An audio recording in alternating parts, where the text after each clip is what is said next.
Welcome to the God is Not an Asshole podcast. If you are one of the many people done with religious dogmatism, hang on.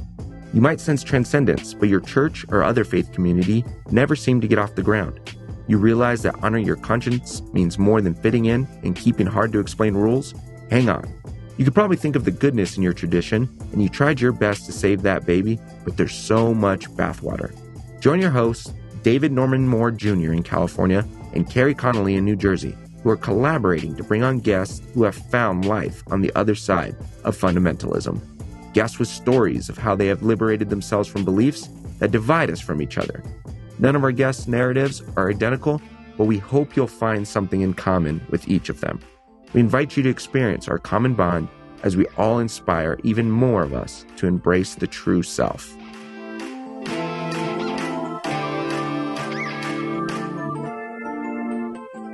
Well, everybody, welcome back to God is Not an Asshole with David Moore and Carrie Connolly and our very special guest, Kyle T.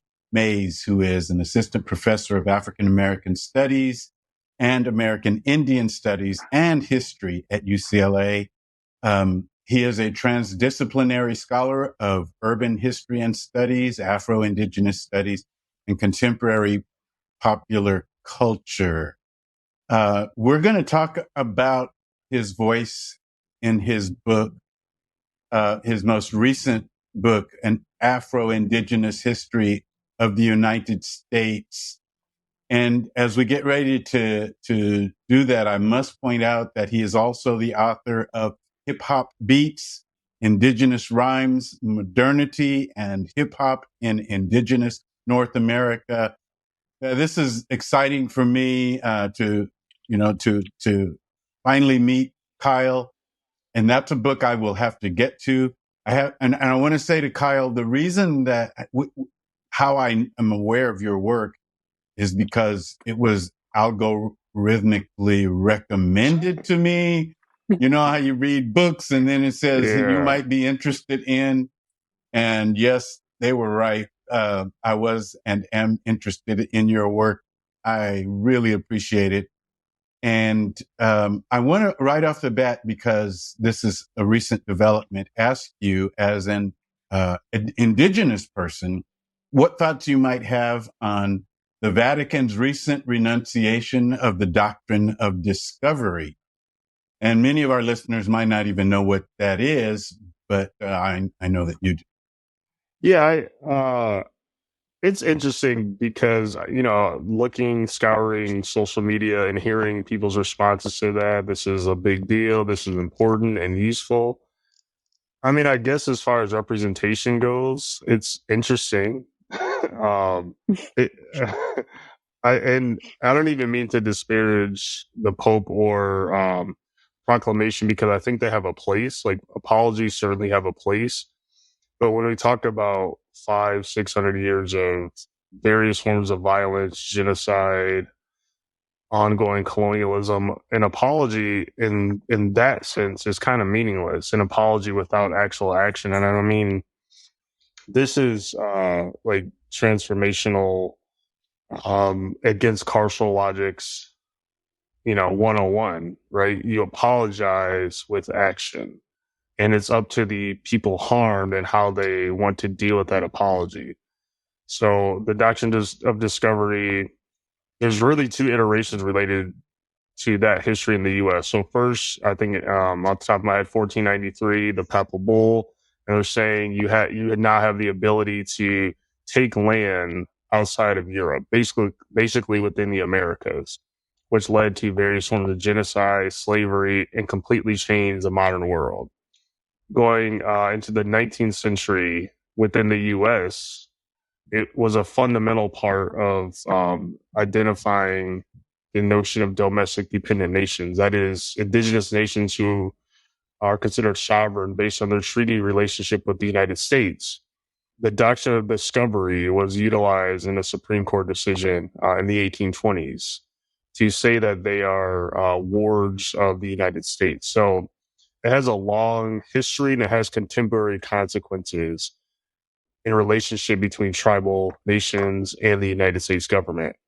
So again, apologies are fascinating and useful, especially from large institutions. But in this case, apologies without returning land are, to me, pretty fruitless and meaningless in a certain sense. And maybe that's harsh, but to me, that's the reality. I just remembered how the celebrated liberal Supreme Court Justice Ruth Bader Ginsburg cited the doctrine of discovery That's right. in withholding land. So, Yep. Right.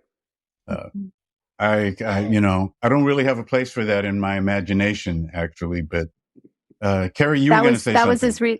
Well, I was looking up the information to cite exactly that. That happened in 2005. It was about a title to the land occupied by indigenous people. Yeah. So I was just trying to look that up and see when that happened. It was as recently as 2005. But David, you just said a word that I've been, as I've tried to learn more about you, since David told me about you, I wanted to, read some of your work. And the word that keeps coming to my mind is imagination, right? Because, that's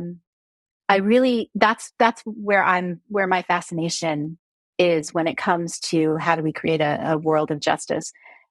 I think that we're lacking imagination in so many ways. The imagination is going to come from the collective. What is your imagination for how we actually usher in true liberation and true justice? What does that look like? Because I feel like it has to be something completely different than where we are. And that's one of the reasons why we have such a difficult time making the leap. So what does your imagination tell you? Well, for me, let's start with the goal. The goal is really twofold: to return land to indigenous nations and to end the consequences of settler capitalism, racial capitalism, and anti-Blackness that impact people. And I think within that, various forms of oppression can be abated in some capacity. That doesn't eliminate all contradictions. So when I say this, just because we solve one contradiction, for example, of returning land as an end goal, I would hope that would happen tomorrow, right? It doesn't mean different contradictions won't emerge, nor are they all solved. So I think when people are thinking about imaginations, it doesn't solve everything, but it's a sort of goal. So those are sort of two goals for me. And how do we get there? There are many answers. I don't even have particular strategic ways about doing that, nor do I trust many academics, including myself, to be the vanguard or leader of any sort of thing. That's up to the most vulnerable in our societies. But I think on the way, in what I call the aftermath of settler colonialism and white supremacy, right now, it'd be useful a few things. One, in exercising notions of tribal sovereignty, which frankly sometimes can be very liberal because they see their destiny tied up with the United States or Canada or different nation states. Mm. What would it look like if they just adopted, for example, Black people within their nations? So I'm Saginaw Chippewa. We have a clan system. I'm Bear Clan or Makwadodem. And within the clan system, it delineates your responsibility to your nation and your people. The clan system is really about like family and responsibility. So I therefore have certain responsibilities and obligations. Historically, the Bear Clan were the protectors and healers of the people. Modern times, it varies kind of how well that is followed into the present. But if we return to a clan system, what would it mean to, and there were, I'm blanking on the clan, but there's a clan that was created to adopt outsiders, right? So what would that clan look like to adopt Black people, for example? And then we can live on the land in a shared way, have mutual responsibility, have kinship. I often think about this feature as kinship and solidarity, right? And living in a good way and a good life with human and non-human relations. And to me, that's sort of imperative, but you can't really do that without kinship. And finally, what would it mean for Black elders, Indigenous elders, multi-generational groups of people sitting down, breaking bread, right? It could be gluten-free bread, whatever sort of thing people need. Make sure the food is well seasoned and so forth. Right. But sitting down and talking about our shared histories, struggles, some of the major differences, literally sitting down.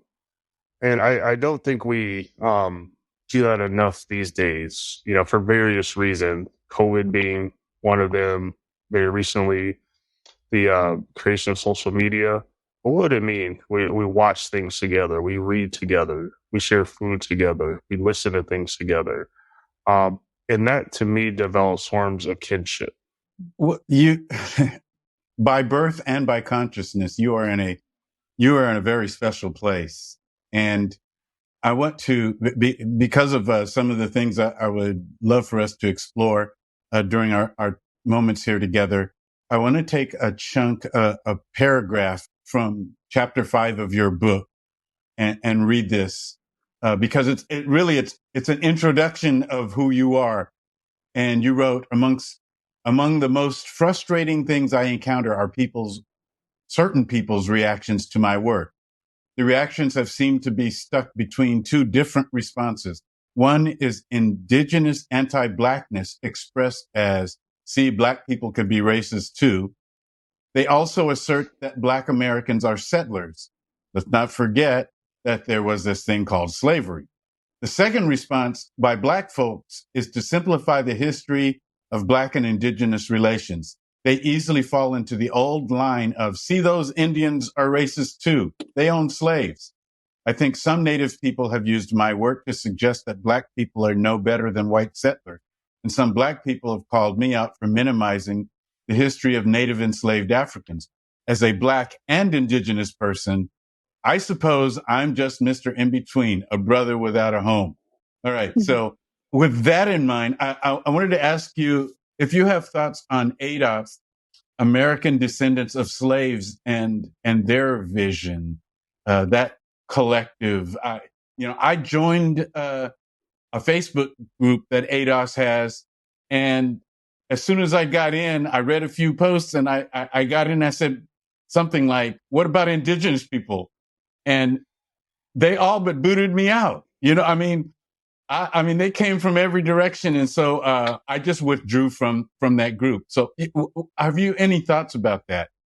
Yeah, I mean, this really gets into the conversation around reparations in particular. So I think there are two levels to reparations, sort of a mainstream discourse and then what some folks are kind of imagining and trying to do on the ground. And ADOS in particular, what I found in some of the speeches, their approach is really xenophobic. That is specifically against, for example, Latinx folks who are often forced to migrate to the U.S. and people from the African diaspora. There's the other term, which I argue family about all the time, foundational Black Americans, which I don't really know what that means. Differentiating themselves from people in the diaspora, but it's around reparations. So reparation is cash payment. The state of California, of course, has studied this. If you can trace an ancestor back to the 19th century, there's a very good example of some version of reparatory. I don't want to call it justice, but some version of reparation with the Bruce family being compensated for the Bruce's Beach that was expropriated and usurped from them in 1926. And again, the most vulnerable in our society certainly need just money to just do basic things, right? Like that's not the point. And I want to make that clear. I'm not saying the most vulnerable don't need basic things right now. Housing, some food, diapers, all sorts of just very basic needs, right? So that's not what I'm talking about. But as an end goal, to me, reparations can't be about just replicating and entering capitalism in a certain way. Because if capitalism's foundations are about two things, as well as U.S. democracy, the enslavement of people and the taking of people's land and various forms of ongoing oppressions related to that, why in the world would we want to replicate and be put into and contribute to that system? And a system that only benefits really a handful, or we can literally say a handful of people. And in Evanston, Illinois, Asheville, North Carolina, the whole notion of reparations are centered on building Black wealth. Black wealth is not going to save, one, the most vulnerable, but two, even just working people. There's a great report that Sandy Darity and several folks did at an economic center at Duke University. I think it published 2018. Because, the myth of if Black people pull their resources together, keep the dollar in the Black community, therefore we would all be wealthy and rich. Look at Black Wall Street, which was, of course, Muskogee Creek land and allotments and so forth, although that whole history is ignored. Then it would be better. But they clearly show, even if that happened, Black people do not have the wealth of, not even a tenth of the wealth of, say, JP Morgan Chase, for example. So that it's just a myth and impossible to actually pull off. So in other words, Black wealth isn't going to save us. And finally, reparations, where does it end? And I ask that to say, if the U.S., which maintains the largest military footprint in the world, and we think about the long history of them intervening, for example, in Haiti, a so-called war on drugs and disrupting whole countries, Iraq very recently, in recent history. I could try name almost any country that's not an ally around the world. Does the U.S. not owe those people reparations? And when Kirsten Mullen and William Darity say that the United States owes $15 to $20 trillion based on their calculations to formerly enslaved peoples, the U.S. ain't paying that. Let's be real. This is not happening at all. Right? So in other words, what are other ways can we imagine reparatory justice is a question that I'm left with.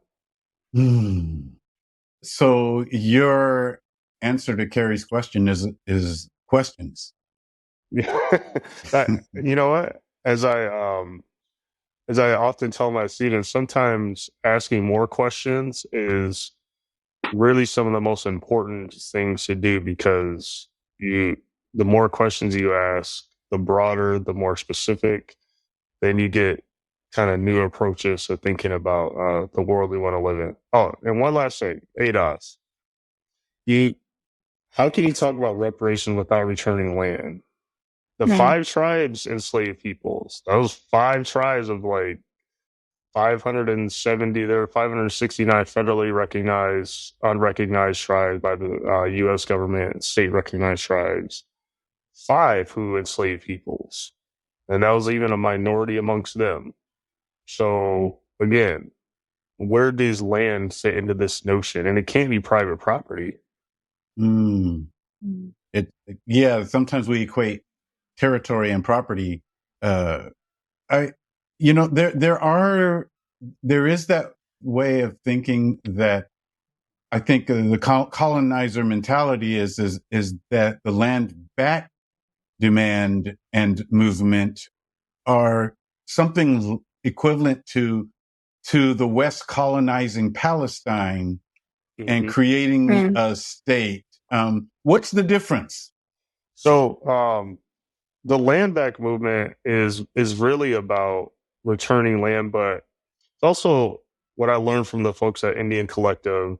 Shout out to Crystal Tubles and Nadia Tanus, a Palestinian organizer. But what I learned from them and sort of the work that they have done and are continuing to do in a variety of capacities is that it's a political framework and idea that includes people of color, working class people, and so forth. 2, land back, it does mean literally returning land, but thinking differently about our relationship to land. So it's not private property. It's not committing violence to people and just kicking them off the land.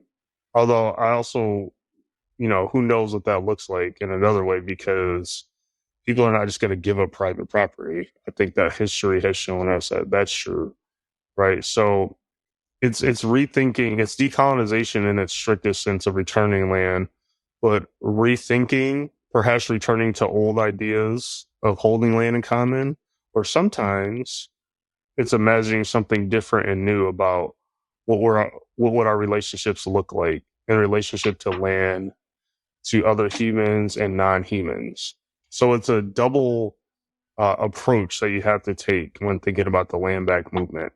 And it's scary. I remember giving a talk in Indianapolis, and this woman asked me, "So what does land back mean?" And I was like, "Well, it literally means returning land." And she started crying. But no, she really did start crying. And I'm like, but it's not about you, right? And even people have to change their mentalities around, we can live together, not without contradictions, but you don't have to think about it being something taken away from you, but instead allowing other people to live. It reminds me of Nina Simone when someone asked her what is freedom to her. She said, freedom is no fear.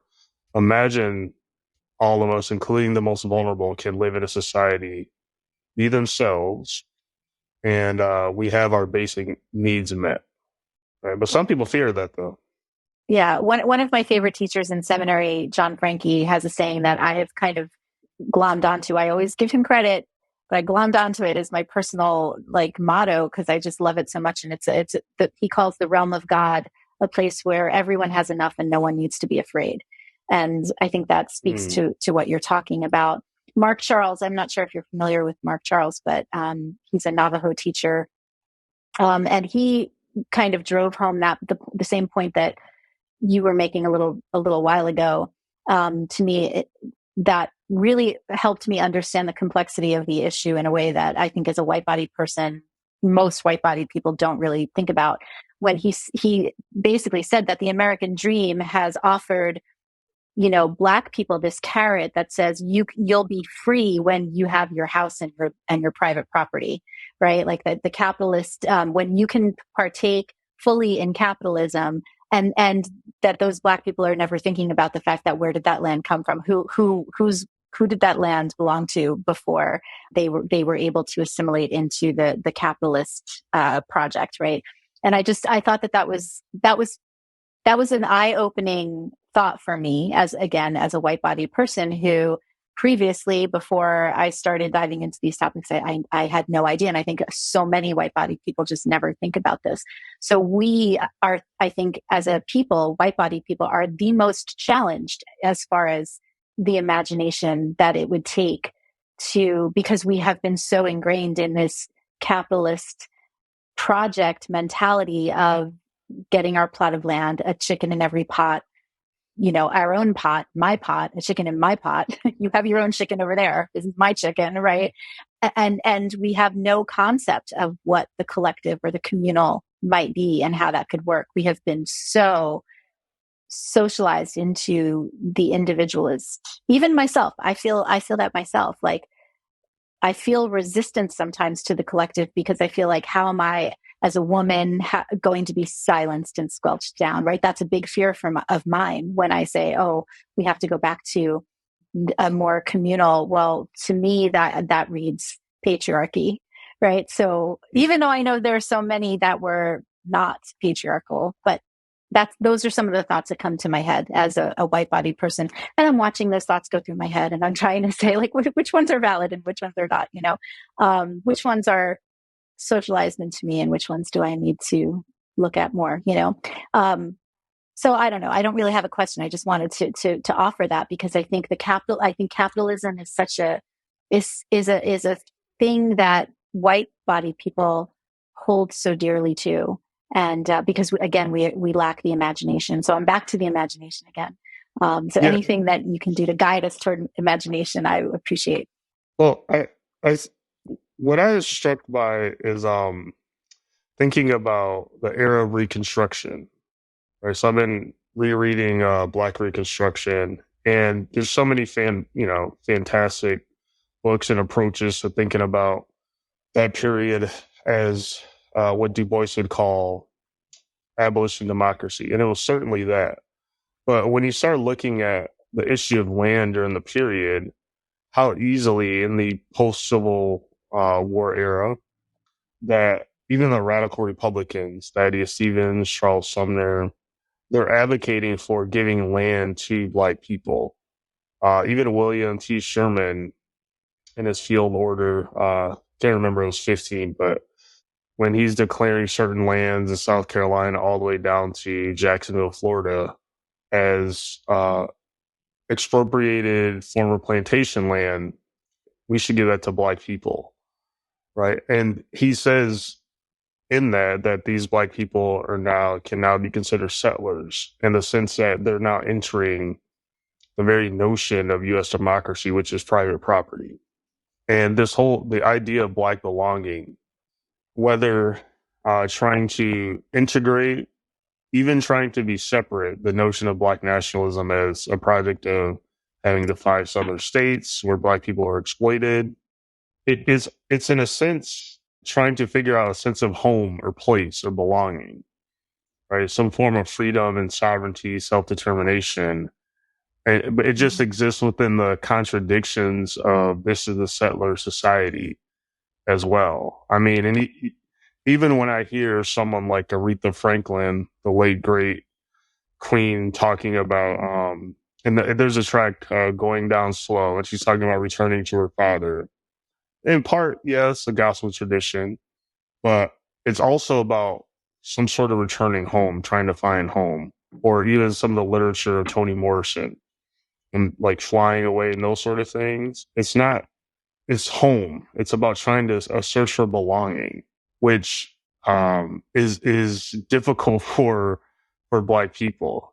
Because sometimes I think integration can be overstated in a certain sense. There are some people who do, but there's just a long history of searching for home that I don't think can be discounted. And we have to interrogate that idea even more.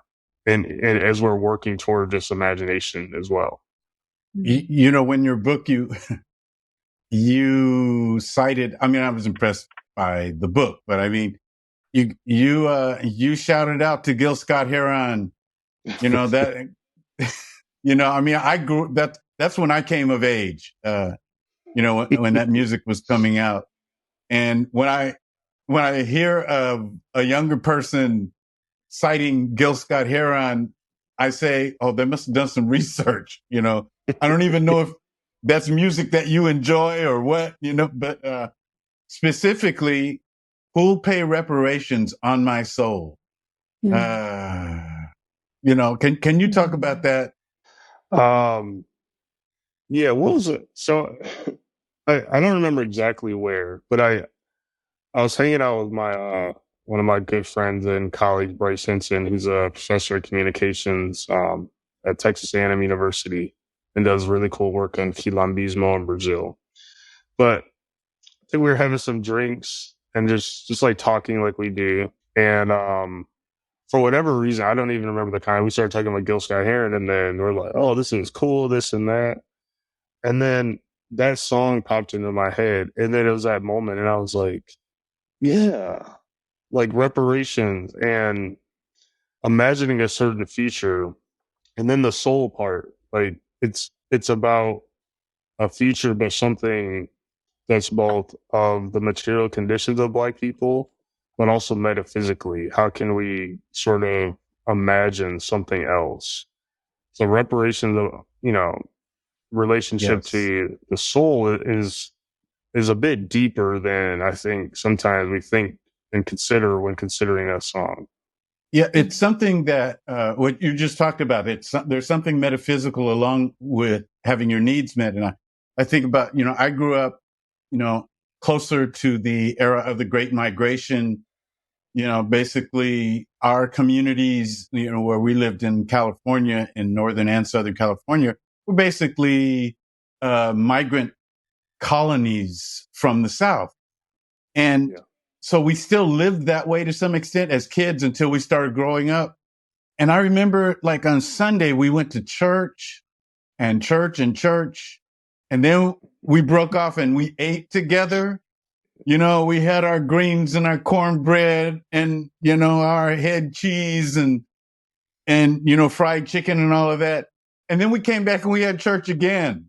And really our finest musicians were developed in that context, because church would last forever and they would develop their chops. People learned how to play the guitar or the saxophone in church. They didn't go home and learn. They didn't have teachers. They came and they just joined in and just till they got better and better. And so that was community. And it seems like that's something that I miss. You know, I mean, I don't want to go back to the poverty of it all, but I do want to go back to the communion of it all. Yeah, I grew up in the Black church. So it wasn't just, you know, Sunday morning, Sunday night. There was Sunday school. There was Tuesday testimony service. There was Wednesday night. Then it turned into a prayer meeting on Thursday. Youth something on Friday. I got sick of it after a while. I'm like, this is just too much. I got other things I want to do. But that you represented everybody. We got older and we felt like we needed to explore the world. Right. And then you get called a heathen for that. But yeah, the Black church, and, you know, with all of its contradictions, I learned a lot about community. Certainly people develop certain skills. Like I was in Boston recently, and we were talking about, I don't know if any of you have seen the 500 greatest singers of all time list from the Rolling Stones. And you know, of course, Aretha is number one, Whitney Houston is number two. And there's some major controversy. It's just a great talking point with friends over some wine or something. But I was talking about like how music makes me feel. And something like, for instance, I am not a patriot. I'm pretty unabashed about that at all. But like the national anthem, for example, I don't celebrate patriotism like that at all. But the way someone like Whitney Houston is singing the national anthem, or Aretha singing America the Beautiful, it's less about being proud as an American than it is like, man, she's saying that. Like, because you can feel the music, the soul, the ancestors within that music. And so like you just want to tear up. And then I'm like, what am I doing? This is the wrong song to be tearing up on. Let me turn on Aretha's gospel album.